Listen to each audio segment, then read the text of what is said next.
Oke, di sini ada UPS ya. UPS fungsinya adalah sebagai backup listrik sementara ketika PLN mati.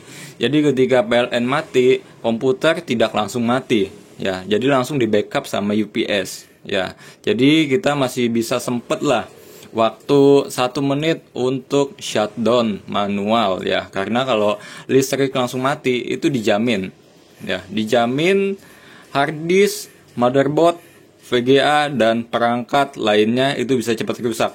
Jadi sangat penting sekali untuk menggunakan UPS ya. Nah, UPS sendiri ini sebenarnya sudah ada stabilizernya, tapi stabilizernya kurang baik. Jadi dia turun naiknya terlalu brutal dan juga bisa merusak power supply ya. Kenapa saya berani bilang seperti itu? Stabilizernya tidak baik dan bisa merusak power supply. Saya mengalami sendiri ya.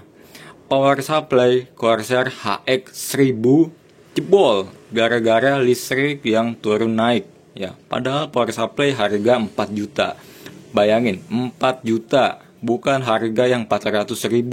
Itu jebol gara-gara turun naiknya terlalu cepat dan brutal ya, karena memang pas waktu itu ada tetangga yang lagi ngelas. Karena kalau lagi ngelas itu dia nyedot voltase PLN-nya tinggi banget ya. Dan saya waktu itu belum ada stabilizer ya, jadi langsung colok ke UPS. Nah, setelah saya mempelajari komponen kelistrikan, ternyata stabilizer di sini ini turun naiknya terlalu brutal ya. Dan di sini ini kalau stabilizer yang manual yang masih ada dinamo seperti ini saya nggak tahu dinamo atau apa ya, saya sebut saja dinamo. Jadi dia turun naiknya ini soft ya, turun 1 ya dia turunnya 1, naiknya 2 gitu. Jadi nggak langsung 10. Kalau ini kadang dia 10 turun naiknya, jadi bisa cepat rusak. Saya pengalaman HX 1000 jebol ya. Untungnya masih garansi, dia garansi 10 tahun ya. Jadi penting juga ketika kita sudah menggunakan UPS itu harus menambah stabilizer ya. Itu dia ya, baik stabilizernya taruh di UPS atau taruh di rumah ya, di dekat stop kontak meteran ya, meteran token. Sorry ya. Token di sampingnya, jadi masuk dulu ke stabilizer lalu masuk ke instalasi rumah ya. Nah, lalu untuk pemasangan UPS ke stabilizer, lihat ya. Ini kabel dari UPS. Ya, kabel input UPS yang tadinya nyolok ke PLN, ini colokinnya ke sini dulu. Ya.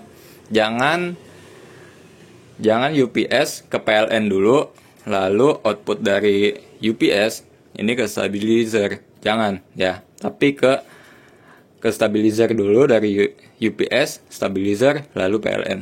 Gitu ya.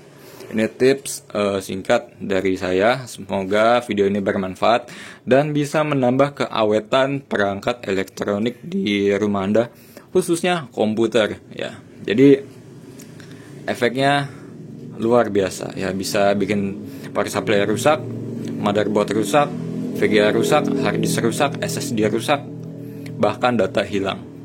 Fatal ya. Ya paling ini ya 1 jutaan lah kalau beli yang murah gitu ya. Lalu ini ya paling 300.000, 500 lah ya. Gitu aja ya. Semoga video ini bermanfaat. Thanks. Oke, sekian untuk sharing kali ini. Untuk yang konsultasi bisa langsung menghubungi kami pada 0851 6281 6201. Hanya Stabiliscom yang langsung servis di tempat, bisa ditunggu dan bisa Anda lihat langsung. Tidak ada risiko spare part mesin ditukar dan data dicuri oleh oknum teknisi. Silahkan buktikan.